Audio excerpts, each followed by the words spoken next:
अमरजीत चावला जी, विपक्ष में आप हैं, तोहमतें आप पर लगती हैं देश तोड़ने की, विभाजन की, ये सोच आपके सामने है, बोलिए इस पर। देखिए पुनीत जी, एक बार फिर से देश में भाजपा के गिरते राजनीतिक स्तर का विभत्स चेहरा सामने आया।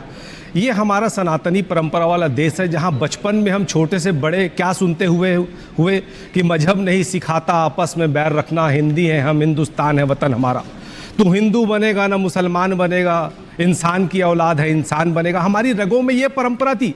आज पिछले 12 सालों में आखिर इस देश को क्या हो गया है? एक तरफ आपका नारा है कि सबका साथ, सबका विश्वास, सबका विकास, यही असली चेहरा है आपका। सच्चाई यह है कि सिर्फ झूठी राजनीति में सिर्फ सफलता पाने के लिए और राजस्थान से राज्यसभा का सदस्य बनने के लिए, झूठा प्रचार पाने के लिए हेमंत विश्वा शर्मा की जो परंपरा इनकी चले आ रही है नफरत की राजनीति की, वो राजनीति का एक विभत्स चेहरा भाजपा के पूर्व सांसद ने टोंक में दिखाया है।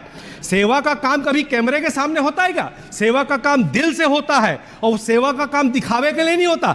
और हमारी महान और सनातन परंपरा वाला ये जो महान देश है, जो धर्म के आधार पर भी और संविधान के आधार पर भी समानता और धर्मनिरपेक्षता की बात करता है, उस देश में जब ऐसा चेहरा आता है तब पूरे विश्व में हिंदुस्तान का जो नाम है वो बदनाम होता है। भाजपा की राजनीति इतनी नीचे चले गई है कि सेवा और राहत का कार्य भी अब धर्म देखकर किया जा रहा है, कैमरे के सामने झूठी सिर्फ प्रचार पाने के लिए किया जा रहा है।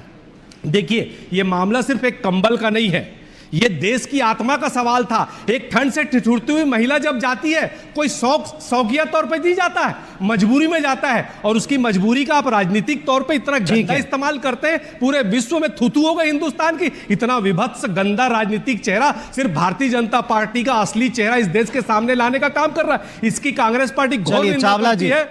चावला जी